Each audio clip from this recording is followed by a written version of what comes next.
안녕하십니까. 건국대 병원 병리과 한혜승입니다. 병리과 소개를 시작하겠습니다. 크게 병리과에서 하는 일이 무엇인지, 병리의사의 역할, 그리고 우리 건국대 병원 병리과의 특성과 병리과의 미래에 대해 말씀드리겠습니다.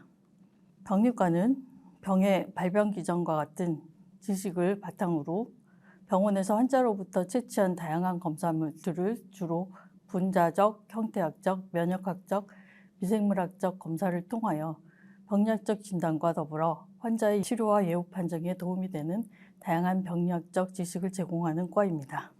병리과가 현미경을 보는 과이다 정도로만 알고 계신 분들도 많을 것 같은데요. 구체적으로 어떤 식으로 업무가 진행되는지를 간단히 말씀드리겠습니다. 조직생검이나 수술을 통해 얻어진 검체가 병리과에 오게 되면 먼저 병리의사가 눈으로 검체의 병변의 특성을 관찰하고 우리가 현미경으로 보고자 하는 병변 부위를 잘라 넣는 유광검사를 하게 됩니다. 잘라 넣은 조직 블럭을 포르말린에 고정시키고 파라핀을 채운 다음에 그 절편을 유리 슬라이드로 제작하고 H&E 염색을 하여 현미경을 통해 관찰하고 최종 진단을 내립니다. 악성 종양의 경우 침륜 정도나 림프절 전이 여부 등을 판독하여 수술 후 병기를 결정하게 됩니다. 그리고 수술 중에 절제연에 종양 유무를 보거나 이후 수술 방침 결정을 위해 급하게 진단 확인이 필요한 경우에는 동결 전편 검사를 하게 됩니다. 병리과 의사가 하는 일의 영역은 과거에 비해 많이 확장되었습니다. 전통적으로 현미경으로 하는 진단도 하지만 NGS와 같이 조직에서 얻은 유전 정보를 가지고 돌연 변이가 있는지 밝혀내서 진단을 하고 표적 치료나 예후 판정을 하게 되는 분자병리 검사가 병리과에서 점점 중요한 영역이 되어가고 있습니다. 현재 개개인마다 맞춤 표적 치료를 위한 동반 진단에도 병리 검사 결과가 필수적인 역할을 하고 있습니다. 이와 같이 첨단 의료의 중심에 이미 병리과가 있다고 할 수 있습니다. 그리고 아직은 도입 단계이지만 디지털 병리도 빠르게 발전을 하고 있어서 이것이 보편화가 된다면 향후에는 재택근무의 가능성도 열려있고 앞으로는 현미경을 보지 않고 모니터를 통해 판독하고 진단을 더 편하게 할 수 있는 다양한 디지털 병리 프로그램도 이용할 수 있을 것입니다. 병리과 의사에게 없는 것 3가지, 있는 것 3가지를 말씀드리겠습니다. 병리과는 응급이나 당직 근무가 없습니다. 휴일 근무도 없습니다. 실질적인 정년이 없습니다. 눈만 있으면 은퇴 후에도 본인이 원할 때까지 일을 할 수 있습니다. 환자를 보지 않습니다. 이것이 단점으로 여겨질 수도 있지만 대면 진료로부터 오는 스트레스가 전혀 없다는 점은 큰 장점이고 사회적으로도 시간이 지날수록 이러한 장점이 더 부각되고 있습니다. 병리과에 있는 것 3가지, 칼퇴, 장직이 없기 때문에 본인 업무가 끝나면 퇴근할 수 있습니다.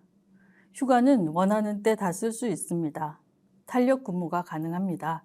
근무 중에도 시간을 어느 정도 자유롭게 조절해서 쓸 수 있다는 것이 큰 장점입니다. 당장 해야만 하는 응급 업무가 없기 때문에 내가 일하는 시간을 내가 조절할 수 있습니다.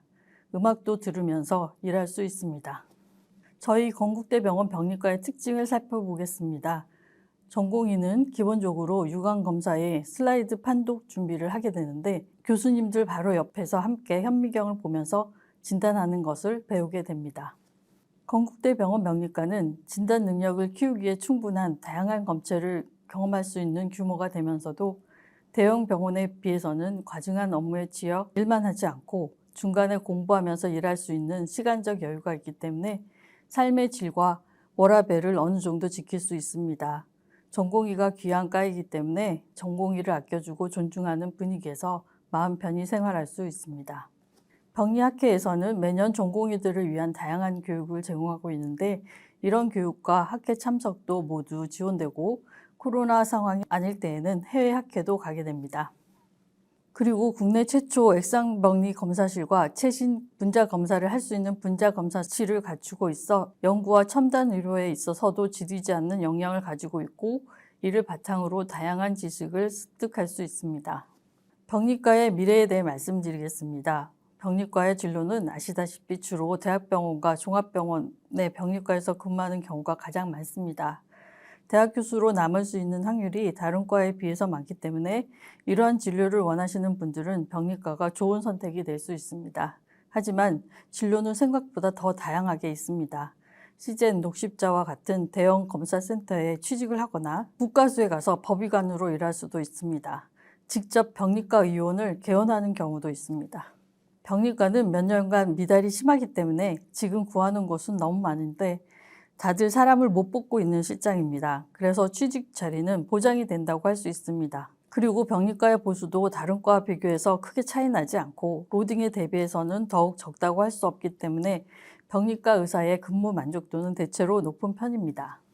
마지막으로 요즘 학생이나 인턴들이 많이 궁금해 하시는 것이 AI가 도입되면 병리과 의사가 할 일이 없어지지 않느냐는 것입니다. 병리 조직은 종류가 너무나 다양하고 일정하게 수치하기 어렵기 때문에 AI가 맞출 수 있는 영역에는 한계가 있습니다. 그래서 최종 진단은 병리의사가 할 수밖에 없고 병리의사가 필요할 수밖에 없습니다. 현재 개발되어 있는 AI 프로그램도 할 수 있는 범위가 굉장히 한정되어 있습니다. AI를 활용한 컴퓨터 프로그램을 진단에 활용하고는 있습니다. 예를 들어 예전에는 어쩔 수 없이 일일이 병리의사가 눈으로 개수를 세어야 했던 검사들은 프로그램을 이용하면 컴퓨터가 간단히 세어주는 것과 같은 부분입니다.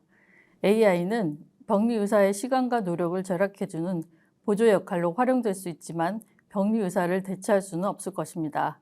만약에 병리의사의 업무를 모두 대체할 수 있는 때가 온다면 그때는 아마도 대부분의 의사가 AI로 대처될 수 있을지 모릅니다. 많은 관심 바랍니다. 감사합니다.